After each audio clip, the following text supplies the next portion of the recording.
Hey everyone, it's Sunny. I typically don't do unscripted videos, so I apologize in advance if this video is a bit messy or lower quality. But I really wanted to get out a 2022 Edison format meta review while it's still 2022. Spoilers, here's my opinion of decks, so if you just want to know what I consider to be the strongest decks in the format, you can just see it here instead of clicking around, and then you can jump to a timestamp if there's a hot take you want to hear. But before watching this video, I would highly recommend watching the metagame review on the Crow's Nest channel by Snack. It goes over every large tournament that occurred over the last year, and also gives statistics over decks and their topping rates. Also keep in mind this is just my opinion, and there's no way to make objective rankings of Edison decks or anything, unless you just literally only go through results and stats, so if you disagree, that's cool. I'll probably look back on this video in a year and laugh about how goofy some of my opinions are.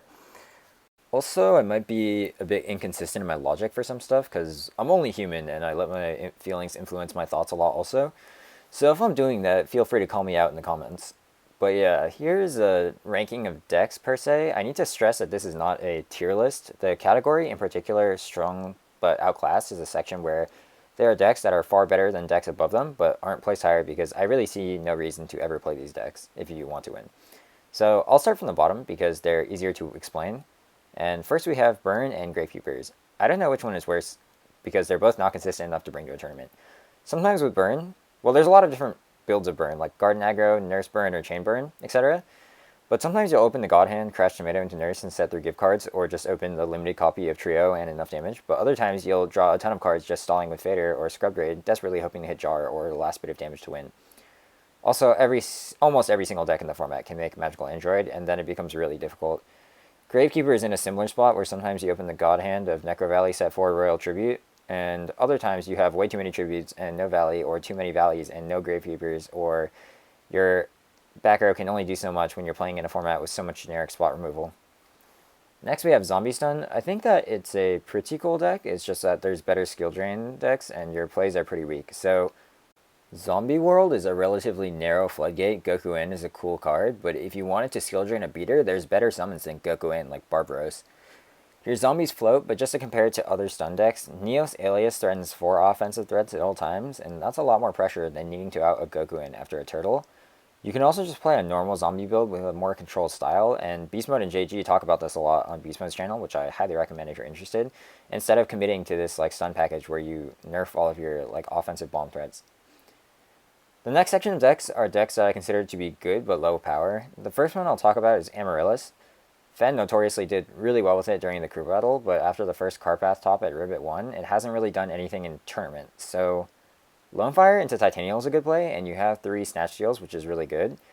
But it just struggles in some weird ways. Like, sometimes you're just bricking on your big monsters with no way to convert them, and the Amaryllis you summon is always in defense with 0 defense, which is really bad because it's true that the Amaryllis can do 3,000 damage by itself, but other times it just eats a Caius or burns for 800, and that tends to be the majority of the time in my experience.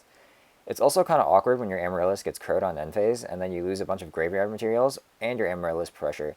You can bring it back with DDR, but that's at -1 value, and it's also interruptible, especially post-board.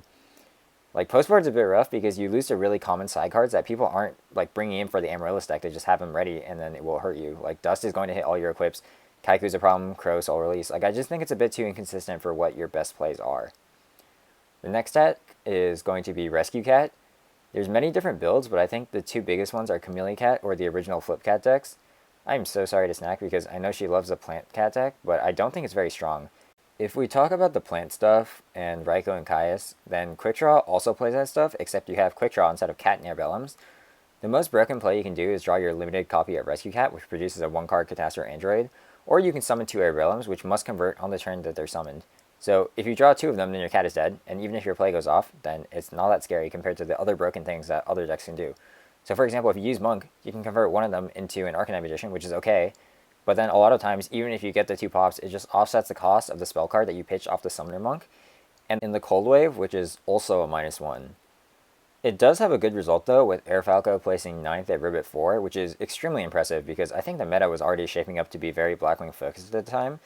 And this deck does not seem to have a great Blackwing matchup in my opinion. The Spy decks I think are a little bit better right now just because Spy is pretty strong in aggro metas of Blackwings and Hero Beat, while Alias and Sirocco is just really important. Now the next deck I have is Fish. This is actually a deck I spent a lot of time playing, and it is the second deck that I mained when I was starting Edison. and it's also the deck I played right before Fairies. I will say that this is the first tier where I think that decks are actually quite good and competitive. Like last year, people were hyping up this deck as the format killer. James had topped the ladder with Fish and was rank 1 for a while. It's definitely a deck where it's hard to lose to people that are newer to the format with. The thing is, the deck is very fragile and it bricks a lot. Like, it literally plays 6 Garnets, and no other deck on the entire list plays even close to that many. People already complain about playing 3 Garnets in Diva Hero or 3 Garnets in Saber Plant, and your Garnets aren't even Air Bellum. You play Oystermeister, which is a literal 1600 vanilla. It gets even worse because drawing any of these Garnets completely changes the combo lines you have, and if you can accumulate the resources necessary to summon Coelacanth, sometimes drawing the combo piece you needed stops you from killing the opponent on the turn you wanted to OTK. You also have no plays without Coelacanth, and when I say no plays, I don't mean that like you literally can't do an action, but rather that the plays are just so ludicrously expensive for how weak they are. So if you have to do them, you probably lost. If you're playing against a deck with good spot removal, sometimes stalling on Frogs isn't enough and you need to start applying offensive pressure. Fishborg is a discard one. Special Swap is 2 cards. Treeborn is a free card, sure, but then at that point that only adds up to level 4. So if you want to make a meaningful Synchro monster, it will cost at least 4 cards if you don't already have Frogs established to stall with. And 4-card Magical Android is a lot worse than a 1-card Magical Android that other decks can do with just a Diva. It also leans super heavily into the Frog engine, so it suffers collateral damage from other strong Frog decks being popular. People already board Kaiku or Soul Release or Crows or Change's Appearance, and that really hurts Fish, even though no one is playing the Fish deck at all, and in fact it has literally 0 results as well as pretty much near 0 players in tournaments. The combo when you actually have Cole is also insanely expensive. Treeborn is a free card, but you need at least another card for 2 tributes. Let's assume it's enemy controller or battle fader to use as little cards as possible. Coelacanth is another card, and it costs a discard, so that's 2 more cards. And then you almost always need a sweeper to make sure that your combo goes off. And that means that at the most conservative estimates, it's a 4-card combo, often 5 cards if you need to special swap to tribute. Discarding for Fishborg is another negative one, but if you do that and they have Crowed, you go hugely negative, and that might stop the entire combo completely. Being an expensive combo doesn't really matter, since it's really only 2 specific cards, Coelacanth and the Sweeper, but at that point it's just so hugely costly, so if you can't OTK, there's a good chance you'll lose, since the boards you make aren't very resilient, and it literally has 0 results because no one has ever come close to topping the Fish before. But despite all the bad things I said about the deck, it can reasonably beat every deck in the format except for Gladiator Beast, and in fact it has some really good matchups. For example, like it destroys other Frog decks, and it's also really hard to play around in general. You can't just keep everything in defense because enemy controller lets you Colossal Arm. The Frog stuff is already very powerful against some decks, and decks that are slower or struggle with dupe block or Unifrog pokes are going to be very sad when it happens multiple times a game, since this is the only Frog deck in the format that plays Pot of Avarice. But at the end of the day, it's just like a little bit too inconsistent, and I think you could play any other Frog deck and pretty much be doing better. The next tier is decks that I consider strong but outclassed, and this is going to be the most confusing part of the entire video because everything on the list is ordered except for the decks in this tier, which I think could be worse than decks under it, or stronger than decks above it. So first we have Gadgets. I low-key think that this deck is kind of good because you play a bunch of spot removal, so I could see Blackwings or aggro decks actually having problems with just advantage every single turn. But at the end of the day, you're playing a normal summon reliant deck that summons 1200 to 1400 attack monsters. Solidarity adds some more pressure, and so does Fortress, but what I found was that the Fortresses would just not typically do that much because they would be holding their actually important spot removal, like Bottomless or Deep Prison for the Fortress, since nothing else would warrant those specific answers. And also you get owned by Cyber Dragon like every other Machine deck, as well as side deck hate like Thunder King, which will solo your deck if you don't draw your spot removal like Smashing Ground. Next we have Ancient Gears. So realistically, I could see this deck being worse than the Machina, Hamster, Ryko, Caius deck. But the more important thing is that I don't know if there's a reason to play pure Ancient Gear anymore. Like if you want to abuse the broken Ancient Gear monsters like Gatatron or Beast, you can just play KFC and also have less linear game plans. If you wanted to play an aggro deck, then both Hero Beat and Blackwings would be better choices because they're less fragile to sideboard hating, and they also have consistent spot removal, which Ancient Gear lacks. Trap Dragons have a similar problem. It's an aggro deck that lacks spot removal and thus sometimes has problems with cards like Spirit Reaper or Armor Master. If you draw your DD Warrior Ladies, which I know are a recent addition, or Smashing Gun or something, it could be okay, but it's just like a bit hard to access those cards at all times. Also the deck bricks, like if you only draw your Wyverns or Mass Dragons or Totems and no payoffs, like your big dragons, then you have very underwhelming plays, and likewise, sometimes you draw all your big dragons and you can't play at all. You do play 3 copies of Future Fusion, which is like between a 2.5 up to like +4 in value, But honestly, since Wyvern summon an end phase, it lets your opponent try and answer the random Ds on their turn, which is so important since the format does have a lot of spot removal. Like, as broken as Feature Fusion Send 5 Dragons is, it's just worse than summoning Dad almost always. I will say that of all the decks in this tier, this is the only one I think can actually move out of this tier and go into top tier, because Drago is such a broken card. So there could be a future meta where it becomes really strong, but I just don't think that meta is right now. Diva Hero is a deck I used to defend a lot, but I just don't know why you would play this deck anymore. Zombies is just a better synchro combo deck, which loses to similar sideboard hate, but has far higher power level. Like, resolving Miracle Fusion is probably better than resolving Book of Life in a lot of situations, but there's also better Miracle Fusion decks like Hero Frog, which also has higher power, or one of the Hero Beat decks, which are much harder to board against. So it's just currently in an awkward spot where there's like 3 other decks that kind of do portions of what the deck is trying to do. Hero Frog, Diva Hero Zombies, and Diva Hero Beat, but they all do them way better. Flamvell Zombies is also just worse than the other zombie builds, and I sadly know that Fitz is thinking the same thing right now. It has a better GB matchup because Dog has a lot of pressure, but that's about the only thing I can think of. Since you have 5 Graveyard Extenders, there's also higher brick potential. It's a cool deck conceptually, but I just don't see why you would play this unless you love these 2 specific archetypes in particular.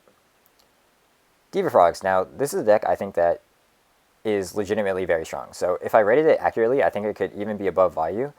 But I think it's worse just than not just one build, but like 2 frog builds. Maybe even 3 frog builds, depending on what you think of combo frogs. So to start off, I have to say that Rana thinks this is the best frog build, and he is for sure the greatest frog player Edison has ever had.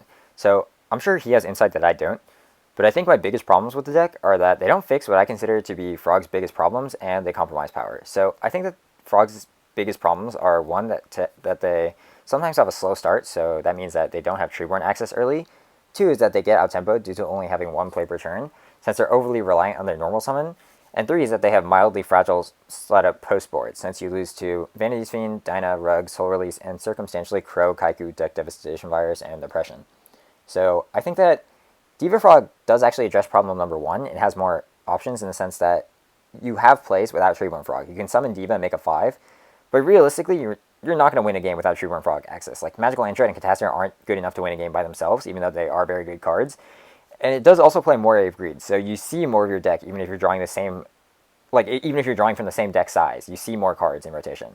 The issue I have with it is that to support the Morays and the salvage, and to optimize the Divas, you need to cut good cards like Ryza in favor of really bad cards like Gilman or Mermaid Archer, and the utility frogs are also 2 additional cards that are really bad to draw.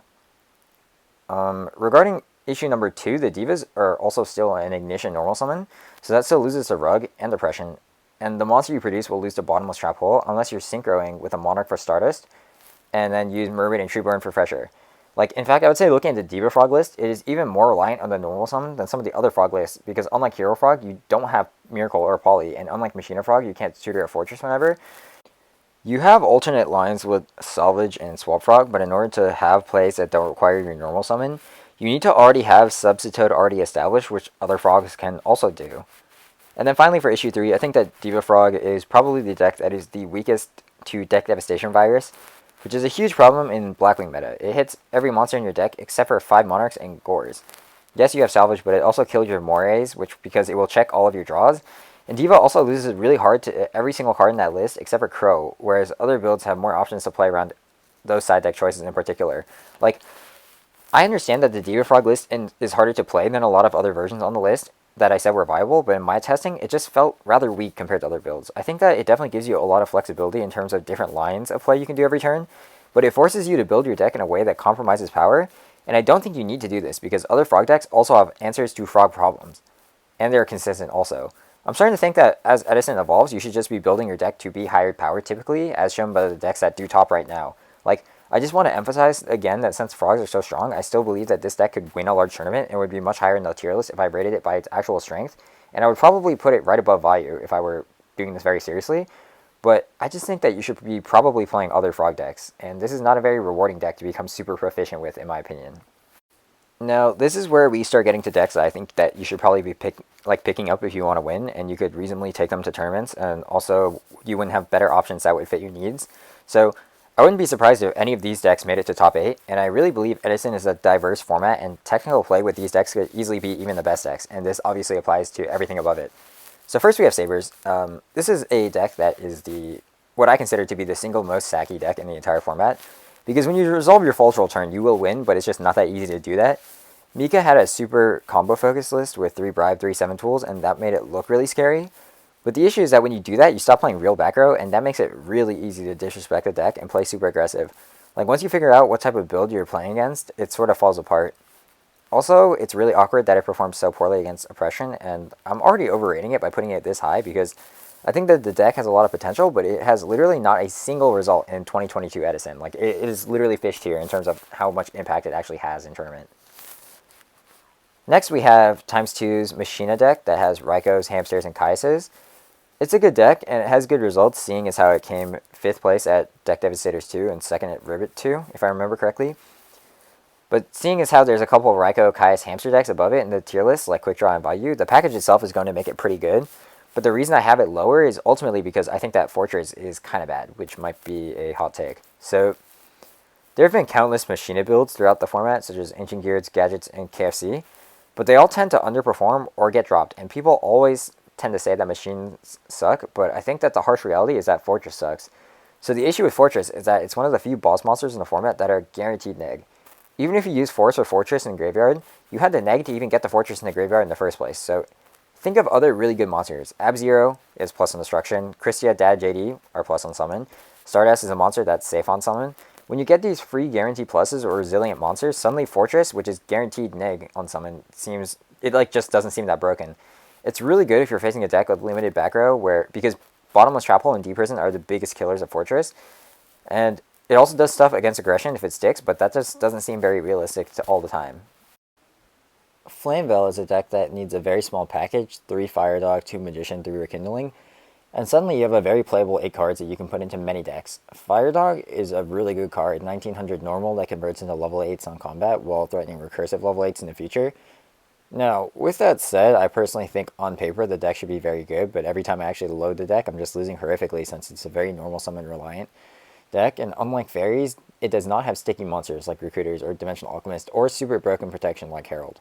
However, Souls has very good results with 3rd at Peak and 13th at Ribbit 4, so it's definitely a me problem and not the deck's problem. There's a lot of flexible ways you can build the deck, whether you want to go hard stun with Thunder Kings or to build for aggro with the Spy package. It's honestly kind of like a Goat deck, a Goat control deck, where you can modify it substantially to be super teched out for the meta because the Flamvell package is pretty small, and then you can still be totally fine. Finally, we have Dark Calling, Dark Gaia, Evil Hero, whatever you want to call it. This is a Talos deck. This is actually the deck I'm currently playing. I think that the deck is really good and can even go higher than this. It starts a little slow, but it has a pretty high ceiling. It is a deck playing 6 Miracle Fusion, and it also has a Future Fusion Send 5 Dragons play by revealing Divine Neos to send 5 materials. I really don't think this deck is worse than Diva Hero, which was considered the best deck at the beginning of 2022. You don't have your Diva plays, but instead you play a very large toolbox of monsters that you can choose from depending on the situation. Cyber Dragon, Big Piece, Mole, Aqua Dolphin, Caius. What else is there? Dyna Fiend, Snowman, and Jujutsu Master are all cards that each have their own strengths in various matchups in the format. And because you play so many different monsters, it makes it kind of complicated to know exactly what you can and cannot play into. Like, obviously it still has problems. Early game is pretty slow a lot of the time, and unlike Diva Hero beat, you don't have 16 back row to make it awkward for your opponent. And also Royal Oppression will beat you up, or at least stop all your good plays. But I still think having 6 Miracle Fusions is just really strong. Now we get to top tier decks, which I consider to be decks that can consistently put you in really unfavorable positions. Quickdraw is a deck that just before Rivet 5 I had at the top of top tier, and this is actually the deck on my list that has dropped the most. My biggest issue with Quickdraw is that I started playing it seriously for a little bit, and it is just so inconsistent. Like, of all the good decks on the list and every deck above it, I actually think that this deck bricks the hardest. So you have cards that can make independent plays, but it is just so awkward if you can't access one of your important combo pieces. Drill Looping the best summon is good, but you need Quickdraw and either a Shell or a Dandelion to make it happen, which is also why I think you need Shell in this deck, just as a more consistent way to start playing. Sometimes both your Dandelions are just in the bottom 15 of your deck and you can't access them, or you draw both your Dandelions and can't find your payoff cards. Or you need to stall on Ryko and try to mill Dandelion, and instead you mill all your Avarices and you lose, or you open multiple Avarices and you can't play. It's so awkward a lot of the time with different pieces you have in hand. I will say that this deck is one of the decks that has openings that are so good that you can literally just win on turn 1. So, for example, Quickdraw plus Dandelion plus either Lonefire or Debris is extremely broken. That's a drill every single turn with a Stardust or Titanial with negates. and that's extremely insane. But it is a 3-card combo. Like, it's a 3-card combo, but you open it not that infrequently because you have multiple copies of every single one of those cards, because you have, like, 2 Debris, 2 Lone Fire, 2 Dandelion, 3 Quickdraw. So it's not that hard to actually have that set up. It's definitely easier to draw than double or 1 Shura. It also has a pretty solid matchup against a lot of decks. The Frog, Fairy, and Zombie matchups are pretty solid, and it doesn't lose hard to decks except for, like, GBs, Dragon Turbo, or Blackwings. I don't know if the Volcanic build or the pure plant builds with Titanial and a bunch of traps are just better, so I just put them next to each other. Alright, GBs. Y'all mess up GBs bad, because I think GBs are an extremely good deck. Edison format is a monster-based format, and to elaborate what I mean by this, if you have ever played Go format, you know that the format is a power spell format. The best cards are pretty much all spell cards except for BLS. So, for example, Snatch Steal, the Trinity, Metamorphosis, Heavy Premature Burial. You have 3 Mind Control, 3 Heavy Storm. I mean, sorry, not 3 Heavy Storm. 1 Heavy Storm, 3 Trunade, etc. The spell cards are really good in Go format, but Edison, the best cards are all monsters. So, for example, Dad, Krystia, JD, Ab-Zero, etc. A lot of decks rely on good monster effects even as their starters. So, for example, Recruiters, Flip Monsters, like Hamster or Ryko, and GBs are the only archetype that can negate all monster effects, aside from Fairies, which can also do that. But Chariot is ridiculously broken, and it's also recyclable. So you're playing a deck that has recursive advantage every single turn, which is a lot of pressure. Other decks in the format that can also do this are like Blackwings with Whirlwind Up, Frogs, you know, decks that pretty much everyone thinks are pretty broken decks, and it's not that common of a quality to have that much pressure early. People get frustrated against GBs a lot, I think, because if you're playing against GBs, it's pretty obvious if you've lost by turn 2, but if you're playing as GBs, sometimes they have the specific out and you can't play around it, or you feel like the deck falls apart instantly. So obviously GBs have weaknesses. If you break their initial setup, it's really hard for them to come back. Their defense can never, not never, but their defense can almost never cover everything initially. But these Kesses will always favor the GB player because they know what defense they have and what will be the most efficient way to spend their resources. The matchup spread is also just way too good, which is something I value very highly. So aside from losing the Blackwings and Hero Beat, they don't have problems with other matchups, especially not with popular decks. Like, yes, the Hero Beat matchup is so bad that it's pretty much a guaranteed loss, but aside from that, you mostly beat or go even with every other good deck. Having strong matchups into unfair decks like Frogs, Dragon Turbo, or Kristyasworn is also a really unique thing about the deck that pretty much no other deck would have, I would say. So one of these days I'm going to make a video about GBs. Like, I feel like they're one of the most unfairly represented decks in the entire format. Next, we have KFC. I think that this deck is really underrated. It just has so much versatility in how you choose to tackle each problem with searchable solutions, and that's something I value highly for longer tournaments. If you're playing a deck that struggles with fast pressure, you can clock them fast with Gear Dragons, and if you're playing a deck that is a synchro-heavy combo deck, you can tutor into Mole or Garden. If you're playing against a deck with a lot of targeting spot removal, you can go into Titanial Garden and try to play a control game, or you can Debris Nuke against value decks. It just has so many ways to deal with, it has so many ways to answer boards, and also has so many ways to establish boards that make it really complicated for your opponent to beat you. And you can often choose a line because you have 3 terraforming that makes it the best for each matchup. Like, it isn't the best deck, obviously. It has some problems. Royal Oppression is pretty bad a lot of the time. Fossil Dyna and Vanities, also pretty bad. Bottomless Trap Hole on your Gear Dragons is horrible. Dust on your, Gear Town on, to make it miss timing is also really bad. You can activate Mausoleum and try to win that way, but as long as these cards stick, you probably won't be winning the game. Decks with Recruiters are in ways to stick, stuff aggressive offense can also be really annoying, like Fairies or Zombies, which is why I think siding Gear Beast is also a must. The conversion rate for this deck is also quite good. I think when it's brought to a tourney, it typically always places in the top 16, but it's also just highly underplayed right now. Hero Beat with no Divas is the best skill drain deck in the format, and it is crazy to me that no one is playing it anymore. The Diva stuff is good, and it for sure fixes some annoying problems like 2,000 defenders, but I don't think that it's just 100% better. Skill Drain is really broken, and the only decks that can even play it are Blackwings, and it can be sided in Zombies also. But this deck consistently sets up Alias plus defense, which is a lot of pressure. It threatens Spark, Hero Blast, Combat Pressure, and Miracle Fusion all at once. And at the core, the deck just has the ability to outgrind every single other deck in the format. So Gemini Spark, Hero Blast, Stratos, etc. It just pluses super easily for managing your resources well, and you will always know what you have and how you should be using them, as opposed to your opponent who has to guess. I think that the Skyscraper build is slightly worse than the Diva build right now because everyone is siding 3 Dust Tornadoes, 4 Blackwings, and Dust on Skyscraper during attack declaration is brutal. Diva also lets you try and make more offensive plays, sometimes they summon Sirocco and you only have 3 battle traps and then you're just walled forever if they don't attack. or they set a GK spy and suddenly you can't play, but I do think there's potential for a Diva-less skill drain stun deck to come back. The results for Hero Beat are also just way too good. So ever since it debuted in Pumpkin 2021, it has topped every tournament except for Ribbit 4 and 5. There's multiple people at the top of the ladder playing mostly Diva Hero Beat. It was second at Rulers, etc. Based on results, I'm honestly lowballing it. Most people probably think it's even better than what I have here. I just think that these other decks are even more insane despite how strong Diva Hero Beat is. Lastly, in top tier, I have Fairies. Now, I will admit that I am biased because this is my most played deck in the entire format, but I just think Fairies is a really good deck, despite what results say. Yes, Fairies have won Rulers, but I think he's just so good he could have won with a ton of decks. Fairies have embarrassingly poor conversion rate. They're always in the top 8 most played decks, and we're even the 3rd most played deck at Dex Devastators 2, but they just don't win. It's pretty sad. Part of it is that it's really punishing to make a mistake since you're playing a monster-heavy normal summon reliant deck that relies on those monsters to stuff aggression.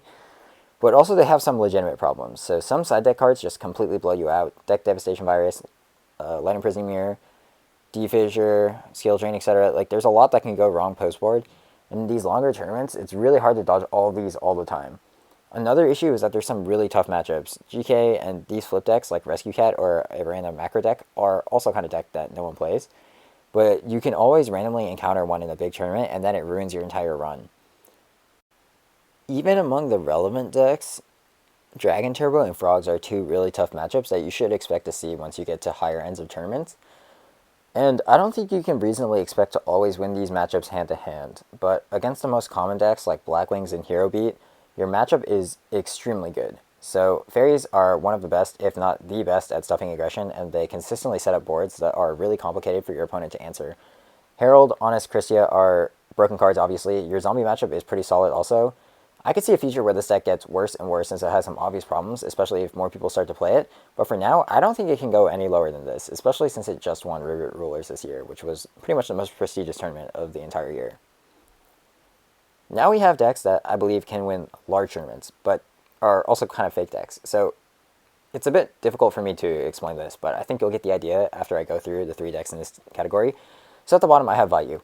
And honestly, this is probably my most controversial opinion, but if not for results, I would have put it below KFC. I don't think this deck is good. Maybe even below Gladiator Beast. Obviously the decks I play have a super strong matchup into Vayu, so it's pretty hard for you to ever lose to Vayu as a Frog player, but I guess even when I play the deck, it feels kind of underwhelming. Also, I've only ever lost to Vayu twice in tournament before, so my record against it is quite good. So if you think about the deck, you have fast, strong, aggressive pressure from your beaters, but if you think about the attack stats on those beaters, they're actually the worst possible at every single point.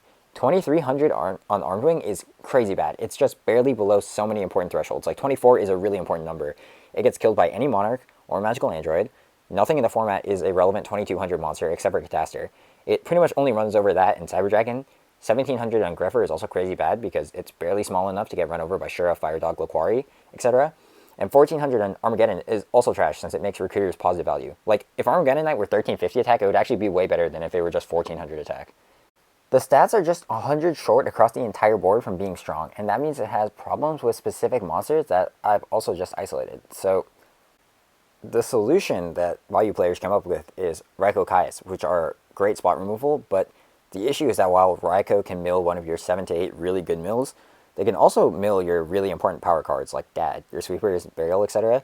And when that happens, it becomes really difficult to win because it eliminates a good portion of your inevitability since your opponent knows exactly what you have left and what to play against. I feel like we don't talk about it enough how bad it is to give your opponent knowledge of what threats you can't play anymore. The deck is also just weirdly slow sometimes, you'll just draw your dark components with no Greffer and you need to set Vayu or something. This isn't even mentioning that drawing the dark components like Vayu, Plague, Gardnet is actually really bad. These cards are pretty much no impact without Greffer. They're really horrible cards. And I think that when Edison was first getting revived, it seemed super broken because you were one of the best Oppression decks, but Oppression is getting much worse as the meta evolves, and that makes Vayu much worse as a consequence. It's still one of the best Dad and Deck Devastation Virus decks, which matters a lot because those are really broken cards. Griffer and Armageddon add a lot of consistency by sending extenders or protection to the graveyard, but I also just feel like the actual plays you do aren't that strong. It's also pretty hard for this deck to plus outside of combat. So Hamster is a +1, Armageddon is a +0.5 kind of, because you need to send 2 Vayu components to actually get a free monster, but aside from that, it's pretty difficult to actually plus. I guess Dark Armor will plus, but because obviously Dark Armor is plus. Also, another thing I just thought of is that I'm not sure which matchups this deck actually wins. So maybe against Hero Beat and maybe GBs you win because your monster, like 2300 is actually very good against your 1900 monsters, but I'm not sure which other matchups you're winning. The Frog matchup is horrifically bad. Like, I don't understand what about the deck makes it good as opposed to other decks which have crazy matchup spreads or the guaranteed win sack hands, etc. Unfortunately, I have to say that it can win large tournaments because not only has it won large tournaments, it is actually the deck that has won the most large tournaments. It has 3 Ribbit wins, and at that point, regardless of how I feel about the deck, I can't place it any lower than this. But I really do think the deck is just boosted from having a lot of really skilled players playing it because they just like the deck that much. Next deck, Dragon Turbo. Dragon Turbo is good, and I hate it, because I thought I had escaped strong alt-win decks of Go format, but here Edison is with yet another strong alt-win deck. And it is really strong. It's pretty much a free win against all the sled decks of the format without any counterplay available. Yes, there's 4 generic forms of quote-unquote interaction in the form of Solemn, Mind Crush, Trap Dust Shoot, and DD Crow. But I don't know if I would call drawing 3 limited cards and your DD Crows early in the game super strong, like super good counterplay. There was even a time where I said Dragon Turbo would ruin Edison and tried to get Super Rejuvenation banned, which, you know, I rightfully got clowned on, but honestly it was a legitimate concern I have because I just love Edison that much. Luckily, Dragon Turbo has problems. Number 1, you will probably brick and lose nearly a quarter of your games. That is something that deters people from playing it. The second is that your brick bird matchup against like Blackwings and Vayu. It is not good. These dark decks can set up Deck Devastation Virus very fast, and if you get Deck Devastation Virus, you literally cannot win because Deck Devastation Virus will check all of your draws. And that means you can never use any of your trade-ins to try and dig for a starter since Deck Devastation Virus will hit debris. And also Whitestone. And Flamvell Guard. I guess you can Instant Fusion for like a random D play, but it's just so doomed at that point. And since these decks are very popular, it's hard for Dragon Turbo to always beat them in long tournaments. I'm honestly so thankful for GBs and Blackwings because they act as a little balancing act for Dragon Turbo, and that's why, despite the fact that they could totally just draw their entire deck and beat every single matchup, since you can't actually stop them from killing you if they draw everything, I think they can't be considered one of the best decks just because of those weaknesses alone. Kristyasworn, the Mumix deck. When I first saw this list, I was pretty concerned that this was also going to be format warpingly broken. And in some ways it is, but it has problems that make it a bit too fragile to be higher than this, in my opinion. So number 1, Light Imprisoning Mirror and Skill Drain. If they have these actives, you will lose. At first it seems like this applies to a lot of normal Lightsworn builds, but you compromise all of your defense to add the fairies, which means that you don't have trap cards to stop the aggression while you look for an out. Issue number 2, Quaking Mirror Drago. You have 1 Jane, and the Drago will solo your entire deck otherwise. It is crazy to me how badly you lose to this 1 card. Drago isn't even popular, but if it ever gets summoned, the game is over. Like, you got 3 Rykos and a Jane. That is literally it. Problem number 3, Gladiator Beasts. Not having defense against Gladiator Beasts and adding slope flip monsters is a Gladiator Beast player's dream. That matchup is so trash. And lastly, problem 4, if you go second. Sometimes your hand is too slow to get milling. And that's why I added Gorge to my list, to try and at least have some plays if you're out of tempo, because ultimately I'm thinking that these are always problems this deck is going to have.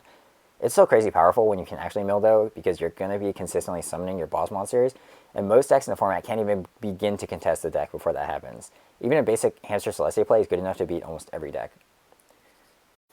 Next, we have decks that I think are actually good, and they can also win large tournaments. So, Pure Blackwings, I think, is much worse than Hybrid. This is a concept ProStorm mentioned before that I had never thought of, even though he thinks the Pure deck is better than Hybrid.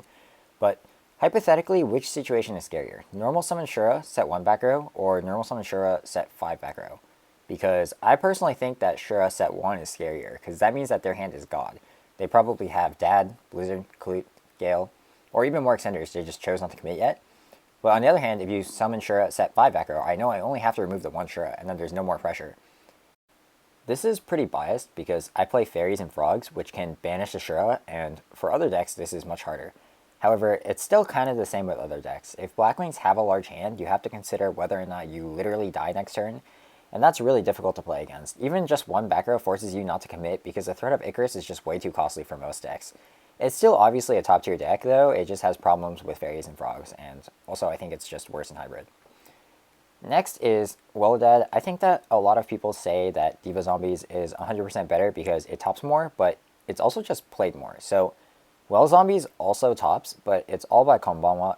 And now, currently, I have well, quite a bit lower than Diva, but honestly, I wouldn't be surprised if this deck were considered better someday. There's a couple things that this deck can absolutely do that the Diva deck cannot. For example, it plays Dark Grepher, which means that if you open a bunch of recruiters but no zombie access, you can actually access your engine on command instead of relying on your opponent to attack you. It's sometimes awkward if you're only play set recruiter and then the hand is just spot removal, or what I meant to say is like your opponent's hand is just spot removal like Ryko and Caius. The next thing is that there's pretty much no way to access Diva except by hard drawing the Diva.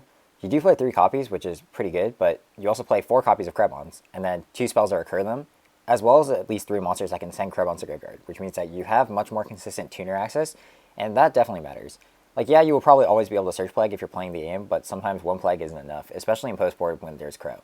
So, drawing Krebons is definitely worse than drawing Diva if they have no stops, but something weird about the Well deck is that it's actually better under Oppression. You have 4 graveyard special summons as opposed to 3 that the Diva Hero Zombies play, but Krebons functions far better under Oppression than Diva, so summoning Krebons is actually a pretty legitimate play, which is hilarious, especially when people are cutting book. You sometimes lose to Caius, but summoning Krebons on an open board under Oppression is really difficult to out for current deck builds. Krebons to Caius is a legitimate play that can get you back in the game if you're in trouble, whereas setting Diva is just waiting to bleed out. Also, this last thing is a bit of a meme, but since your entire deck is dark monsters that are removable from the graveyard, you can pretty much summon Dad easier than any other deck in the format. And also, if you summon Dad, you're going to win. It's not like Diva Zombies struggled to make Dad live though, so it's not a super serious reason. It also means that you're weaker to Consecrated Light than other builds, which is definitely a con. But I just feel like the Welledad deck is a bit misunderstood, because whenever I talk to people about this build, I feel like people tend to say that, oh, you must be cutting trap cards in order to add the psychic stuff, or, oh, you're cutting out the hero stuff like Stratos and Malicious, when you really play all of those things. The cards you cut are cards that are pretty much 1-to-1, so you don't need Foolish Burial anymore if you're playing Armageddon and Grepher. Stuff like that. I really feel like people are just misinformed about the deck in general. The next deck is Lightsworns. Now, I think people will think I'm crazy, because most people have Lightsworn lower, but I really don't think it's as inconsistent as people say. You will mill far more cards than you draw, and that means you have higher odds of going plus than you are to brick. Your monsters are very large, and they have spot removal and free advantage. No one is doubting that the deck has high power, but it's usually the consistency argument, which I don't really think is that bad. Like, a lot of hands people say are quote-unquote brick are either playable but underwhelming, or unbricked with a dozen different draws. Also, this is something I value very highly about Lightsworn, which is that I don't think they lose a single matchup in the entire format. That is crazy. There's no other deck in the format that has a matchup spread that good, and that's why I feel like it's easily a top 5 deck in the format. Oh, also, another thing about Lightsworns is that they have inevitability, and that is something that I think is really underrated in Edison in general, because there's really only, I would say, a handful of decks that truly have inevitability. So Lightsworns and I would say Dragon Turbo for sure, where if you do not kill them, they will inevitably kill you. Because as long as they keep milling, they will access JD eventually, and then you will lose.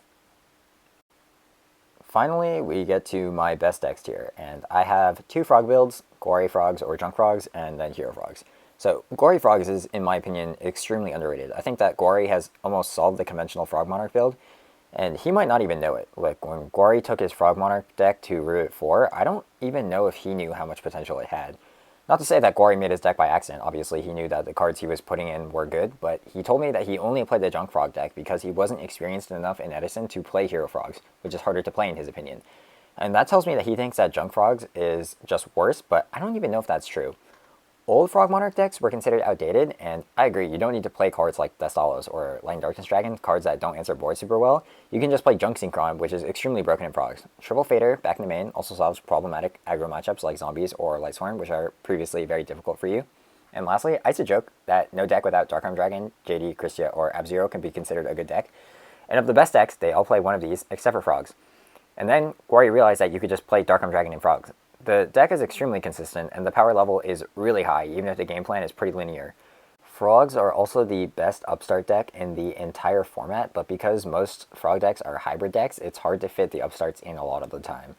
Cutting all the fluff, except for the 9 best Monarchs, 3 Caius, 3 Ryza, and 3 Junk Synchron, makes the deck a lot more consistent. You can't brick on Miracle Fusions or Heroes with no access to your engine. I really believe this deck could be the most played Frog deck in the future.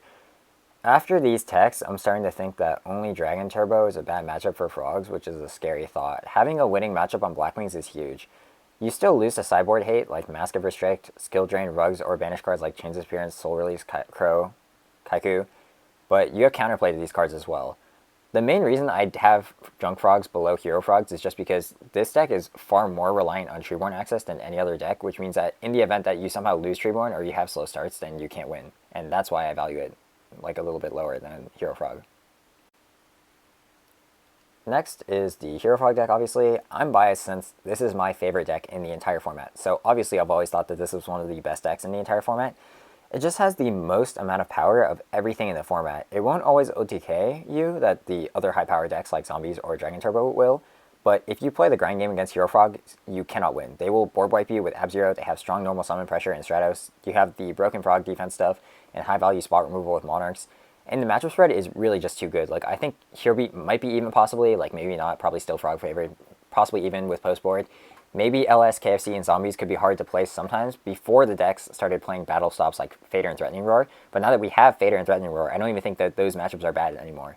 But aside from that, only GBs and Dragon Turbo are losing matchups, and honestly, I don't even know if that's true. Those two might be winning for Frogs too, honestly. This deck is just so broken. If not for results, I'd have this as the best deck in the entire format.